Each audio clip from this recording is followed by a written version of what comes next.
और इस बीच बड़ी खबर आपको दे दे, दीपांकर भट्टाचार्य का बयान सामने आया है। लेफ्ट को मुकेश सहनी से कोई परेशानी नहीं। देखिए ये बयान उन्होंने दिया कि वीआईपी से कोई परेशानी नहीं, वीआईपी के समर्थन में लेफ्ट आ चुका है। मुकेश सहनी से कांग्रेस की नाराजगी है, लेफ्ट को कोई परेशानी नहीं। सीपीआई-एमएल खुलकर वीआईपी के समर्थन में। और क्या तस्वीर कुछ और हो सकती है, अब इसका अनुमान लगाया जा रहा है। और इस बीच एक और बड़ी खबर, आरजेडी उम्मीदवारों की संभावित सूची, इस वक्त की बड़ी जानकारी आपको दे रहे हैं। आरजेडी उम्मीदवारों की संभावित सूची सामने आ चुकी है और जो नाम इसमें सामने आए हैं वो बता दें आपको। राघोपुर से तेजस्वी यादव, बख्तियारपुर से अनिरुद्ध यादव हैं, मसौढ़ी से रेखा पासवान, परबत्ता से डॉक्टर संजीव कुमार, उजियारपुर से आलोक कुमार मेहता, मोरवा से रणविजय साहू, समस्तीपुर से अख्तरुल इस्लाम शाहीन, महुआ से मुकेश रोशन, धौरैया से भूदेव चौधरी का नाम सामने आ रहा है। मुंगेर की बात की जाए, अविनाश कुमार विद्यार्थी का नाम आ रहा है। महिषी से गौतम कृष्णा का नाम आ रहा है। झाझा से राजेंद्र प्रसाद को टिकट पार्टी दे सकती है। शेखपुरा से विजय कुमार को टिकट मिल सकता है। और देखिए किरण देवी या इनके बेटे दीपू सिंह, उनको टिकट भी दिया जा सकता है। कलगांव की बात की जाए, रजनीश यादव को टिकट मिल सकता है। शाहपुर से राहुल तिवारी को, दिनारा से विजय कुमार मंडल, नोखा से अनीता देवी को, डेहरी ऑन सोन की बात की जाए, फतेह बहादुर कुशवाहा को टिकट पार्टी दे सकती है। मखदूमपुर से सतीश कुमार को, ओबरा से ऋषि कुमार, रफीगंज से मोहम्मद निहालुद्दीन को टिकट पार्टी दे सकती है। मधेपुरा से चंद्रशेखर यादव, जोकीहाट से शहनवाज आलम, लोकहा से भरत भूषण मंडल, बहादुरगंज की बात की जाए, मुजाहिद आलम को पार्टी टिकट दे सकती है। बाजपट्टी से मुकेश कुमार यादव को, और हिलसा की बात की जाए, शक्ति यादव को टिकट आरजेडी की तरफ से मिल सकता है। फतुआ से रामानंद यादव को टिकट दिया जा सकता है।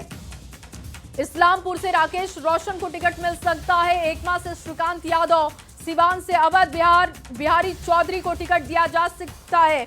और अमित ज्यादा जानकारी के साथ जुड़ चुके हैं। अमित, आरजेडी की तरफ से संभावित लिस्ट जो हम अपने दर्शकों को दिखा रहे हैं कि क्या लिस्ट हो सकती है, उस पर और विस्तार से जानकारी दीजिएगा।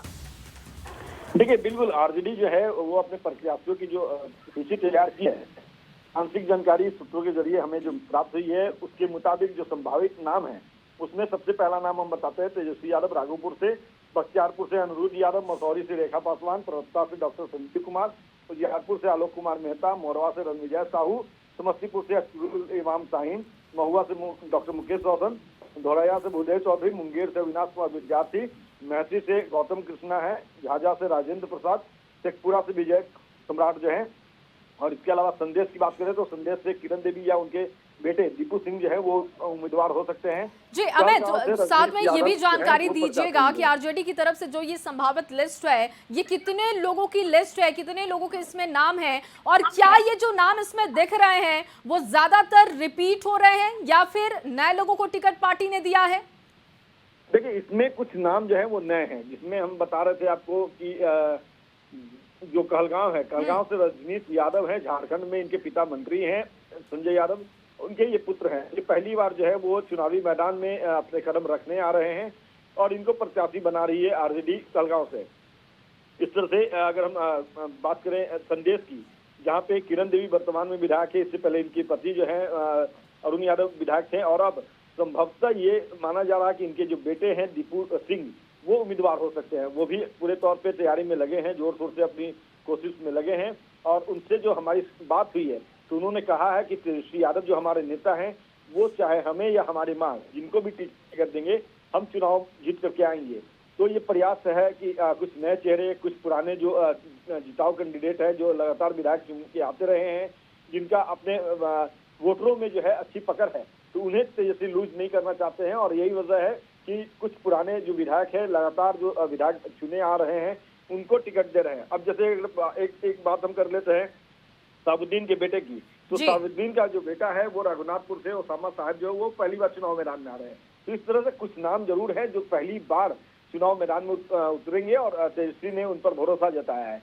लेकिन कमोबेश देखा जाए तो जो सीटिंग एमएलए हैं उनमें कुछ को छोड़ के बाकी अत्यधिक जो विधायक के प्रत्याशी चुने जाएंगे उसमें पुराने चेहरे ही शामिल हैं। जी बिल्कुल अमित, और किस तरीके से अगर जातिगत हम बात करें, जाति को लेकर अगर बिहार की राजनीति देखी जाए तो बहुत महत्वपूर्ण हो जाती है, उसको देखते हुए इसे कैसे साधा गया है और युवाओं को कितना मौका मिला है, महिलाओं को कितना मौका मिला है, जिसकी बात लगातार अपने दावे वादों में पार्टी कर रही थी, उसको कैसे साधा गया इस संभावित लिस्ट में? देखिए बिल्कुल युवाओं को जो है वो मौका दिया जा रहा है, हालांकि उनकी संख्या कम है जो हमने पहले बताया। जहाँ तक महिलाओं की बात है तो महिलाओं का जो चयन है वो कितना आरजेडी करती है, क्योंकि पिछले बार भी देखा गया तो चाहे वो आरजेडी हो, बीजेपी हो, कांग्रेस हो, जेडीयू हो, तमाम घटक दल जो है चाहे वो एनडीए के हो या महागठबंधन के, उन्होंने काफी कम उम्मीदवारी जो है महिलाओं को दी थी। इस बार भी जो है इसकी महिलाओं की संख्या जो है वो कम नजर आएगी। बिल्कुल अमित, इस संभावित लिस्ट में मसौढ़ी से रेखा पासवान का नाम ही दिख रहा है और अभी हाल फिलहाल में मसौढ़ी के कार्यकर्ताओं ने और वहां के लोगों ने काफी विरोध रेखा पासवान का किया था, लेकिन फिर भी आरजेडी उनको टिकट दे रही है, तो क्या ऐसे में परेशानी का सामना पार्टी को नहीं करना पड़ेगा? देखिए ये आरजेडी की अपनी इंटरनल रणनीति है, सोच है। सिर्फ मसौढ़ी ही नहीं बल्कि आप देखिएगा तो कई जगह, सोनपुर में डॉक्टर रामानुज प्रसाद हैं, उनका भी विरोध हो रहा है। इसी तरह से गरखा में जो विधायक है उनका विरोध हो रहा है। तो ये परिपाटी रही है, जो लगातार विधायक इनके आते रहते हैं। तो अगले जो पार्टी के सेकंड लाइनर जो लीडर होते हैं वो चाहते हैं कि इस बार मौका उन्हें मिले और वो अपने कार्यकर्ताओं को आगे करके विरोध प्रदर्शन करवाते हैं, जो मसौढ़ी के विधायक को लेकर के देखने को मिला। हालांकि रेखा पासवान जो है वो लगातार 2 बार विधायक रही हैं और इस बार भी संभवतः जो हमें से जानकारी मिल रही है कि रेखा पासवान जो है वो तीसरी बार रिपीट करेंगी, हैट्रिक लगाएंगी। तो निश्चित तौर पे अगर तेजस्वी भरोसा करते हैं तो रेखा पासवान जो है वो चुनाव मैदान में नजर आएंगी। हालांकि ये संभावित सूची है, हम दर्शकों को फिर से बता दें कि ये संभावित सूची है, इस पे अभी मोहर लगनी बाकी है आरजेडी की तरफ से। जब आधिकारिक तौर पे तेजस्वी यादव बयान देंगे, मीडिया के सामने आकर बताएंगे, या फिर जो टिकट बंटवारा होगी, जो जानकारी हमें है कि 14 तारीख की मध्यरात्रि को तेजस्वी यादव जो है वो फर्स्ट फेज के जितने भी प्रत्याशी होंगे आरजेडी के, उनके बीच अपनी टिकट का वितरण करेंगे। 15 तारीख को जो है 15 अक्टूबर को सेकंड फेज का जो प्रत्याशी होंगे उनके टिकट का बंटवारा करेंगे। तेजस्वी आज दिल्ली जा रहे हैं, कल वो दिल्ली में रहेंगे, परसों उनकी पेशी है लालू यादव, राबड़ी देवी और तेजस्वी यादव की। तो पेशी के बाद जब तेजस्वी यादव दिल्ली से लौटेंगे तो सभी प्रत्याशियों को बीच में वो टिकट का वितरण करेंगे और उस समय ये मोहर लगेगी कि जो संभावित सूची जो हमारे सोर्सेस से जो जानकारी मिली है ये कितनी पुख्ता है। क्योंकि हमारे जो सोर्स हैं वो अब तक जितनी भी खबरें हम लोगों ने चलाई है वो प्रामाणिकता जो है वो साबित हुई है। तो बिल्कुल, और पीके के लिस्ट में, पीके की जो पहली लिस्ट आई थी, जन स्वराज की जो पहली लिस्ट आई थी अमित, उसमें जो संभावित नाम हमने रखे थे वही बिल्कुल दिखाई दिया और वही लिस्ट सामने रखी गई जन स्वराज की तरफ से। देखिए निश्चित तौर पे न्यूज 18 जो है वो अपने सोर्सेस को पूरी तौर पे ठोक ठठा लेता है, तभी स्क्रीन पर इन खबरों को उतारता है। और इस बार भी ये सूची जो है इनमें कई नाम जो है पहले भी हमारे पास आए थे, लेकिन अब तक हम जो है इंतजार कर रहे थे कि पुख्ता तरीके से हमारे जो सोर्स हैं उनकी बातों को परख लिया जाए, तभी हम इन चीजों को, इन खबरों को दर्शकों तक पहुंचाएंगे। और अब चूंकि लगभग ये तय माना जा रहा है कि यही वो प्रत्याशी हैं जिन पर पार्टी ने भरोसा जताया है, तेजस्वी यादव ने विश्वास किया है और एक बार फिर से इनमें कई चेहरे जो हैं उनको रिपीट करने का मन बनाया तेजस्वी ने, कुछ नए चेहरे को मैदान में उतारने की चाहत तेजस्वी ने दिखाई है। तो निश्चित तौर पे जब सूची सामने आएगी तस्वीर बिल्कुल साफ हो जाएगी, लेकिन सिर्फ प्रत्याशियों का चयन। ठीक है अमित, आप हमारे साथ बने रहिएगा, आगे भी आपसे चर्चा करेंगे। इस वक्त प्रशांत किशोर का बयान अपने दर्शकों को सुनवाते हैं।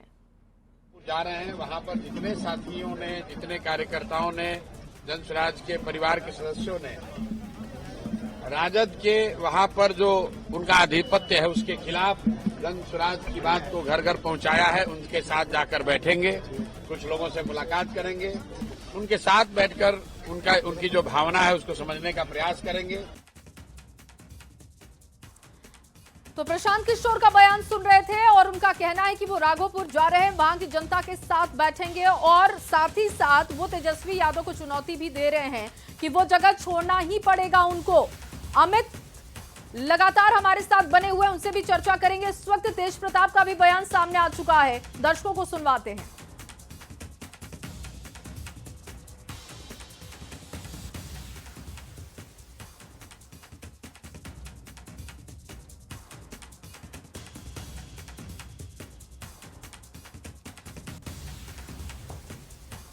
देखिए ये बड़ी खबर इस वक्त सामने आ गई है। तेज प्रताप यादव का बड़ा बयान सामने आया है। परसों जोरदार ऐलान होगा। तेज प्रताप यादव कह रहे हैं कि परसों जोरदार ऐलान करेंगे। महुआ से चुनाव लड़ने की बात कही है उन्होंने। और अमित लगातार हमारे साथ बने हुए हैं। अमित, पीके के बयान पर मैं आपसे बात करूंगी, लेकिन उससे पहले तेज प्रताप यादव कह रहे हैं कि परसों बड़ा धमाका वो करेंगे। क्या धमाका वो हो सकता है? देखिए, इसके संदर्भ में फिलहाल हमारे पास कोई जानकारी नहीं है कि तेज प्रताप क्या धमाका करेंगे नहीं करेंगे। अमूमन देखा गया है तो उनके कई तरह के बयान आते हैं और कई दावों की बात कही जाती है। इस बार क्या दावा है और क्या धमाका करेंगे तो उस दिन क्लियर होगा। लेकिन अभी हम जो बात कर रहे हैं आरजेडी की संभावित प्रत्याशियों की, तो इसमें कहीं ना कहीं कह सकते हैं कि तेजस्वी जो है वो पूरे तौर पे चुनाव में जीत की तरफ कदम बढ़ाना चाहते हैं और यही वजह है। लेकिन पीके आज राघोपुर जा रहे हैं अमित, वहां पर वो जनता संवाद करेंगे। भव्य कार्यक्रम उनका रखा गया है और वो कह रहे हैं कि तेजस्वी को यह क्षेत्र छोड़ना ही होगा। कितनी मुश्किलें बढ़ा सकते हैं तेजस्वी की वहां पर प्रचार करके अपनी पार्टी के लिए? देखिए, हर पार्टी का अपना दावा होता है, हर नेता का अपना दावा होता है। चाहे एनडीए की तरफ से देख रहे तो एनडीए की तरफ से तो ये कहा जा रहा है कि तेजस्वी यादव जो है वो जीत उनकी डबल डिजिट जो है उनकी पार्टी पार नहीं करेगी। तो ये चुनावी बयान है और ये जनता तय करेगी कि कौन कितने संख्या बल में जीत करके आएगा, किसकी जीत होगी हार होगी, ये जनता तय करती है, मतदाता तय करते हैं। तो हर नेता जो है वो बयान दे रहे हैं और चुनाव के समय जनता के बीच जाकर के अपनी बातों को भी रखेंगे। जनता कितनी सहमत होती है और किस पर भरोसा करती है, ये देखना सबसे अहम होता है। बिल्कुल, लेकिन अमित, अगर राघोपुर की सियासत को देखा जाए तो राघोपुर ने हमेशा समर्थन दिया है लालू फैमिली को, परिवार को। तो ऐसे में पीके के लिए आसान तो ये बिल्कुल नहीं है कि वो चाहे तो वहां पर माहौल बदल दे, वो भी तब जब तेजस्वी बहुत कॉन्फिडेंट दिख रहे हैं। हेलो जी, सवाल दोहराएंगे? जी अमित, आपको आवाज मिल रही है? बिल्कुल आवाज आ रही है जी। हाँ अमित, मैं ये सवाल कर रही थी कि राघोपुर में जिस तरीके का माहौल बनाने की कोशिश कर रहे हैं पीके, क्या वो माहौल तेजस्वी के जो पिछले बार के अगर रिजल्ट को देखे उस रिजल्ट पर कोई फर्क डाल पाएगा क्या? क्योंकि राघोपुर ने तो हमेशा ही लालू फैमिली को समर्थन दिया है।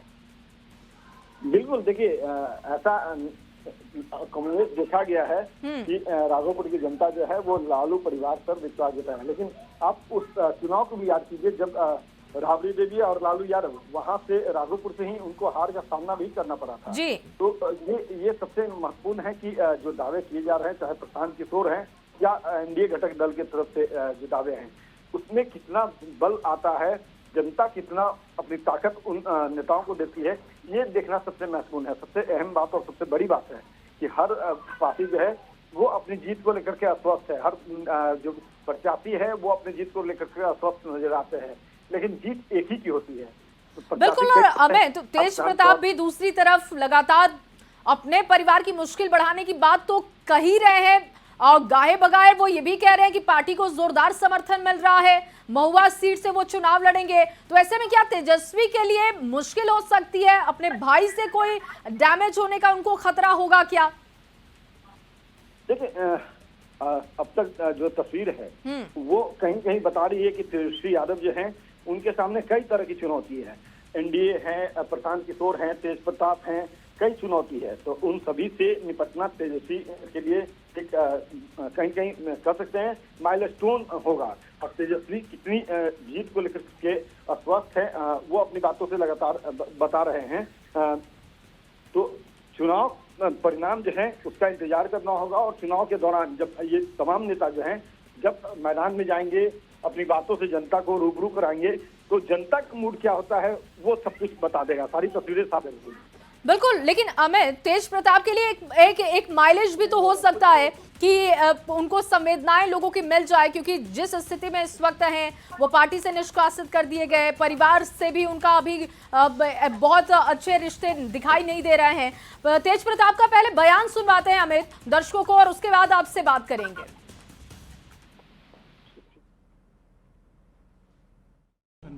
समर्थन आप देख लीजिए हमारे पार्टी को क्या कितना समर्थन मिल रहा है। समर्थन आप देख लीजिए हमारे पार्टी को क्या कितना समर्थन मिल रहा है। तो बिना बुलाए भीड़ उमड़ जा रहा है मेरे लिए। AIMIM के जन लोग भी समर्थन AIMIM के लोग भी मिले हैं आके सर, थर्ड फ्रंट भी बना। तो सब मिल ही रहे हैं लोग आकर के। कब तक सर? अब आने वाले देखिए कितने सीटों पर सर उम्मीदवार उतार रहे हैं? वो हम परसों आपको डिसाइड कर देंगे। हम क्या राघोपुर से भी उम्मीदवार उतारेंगे? परसों बता देंगे। परसों गठबंधन में चंद्रशेखर की पार्टी से हो रही है आपकी? वो बता दिया जाएगा। परसों ऐलान करूंगा मैं। इस बार किसका सरकार बनेगा सर बिहार में? परसों जोरदार ऐलान होगा।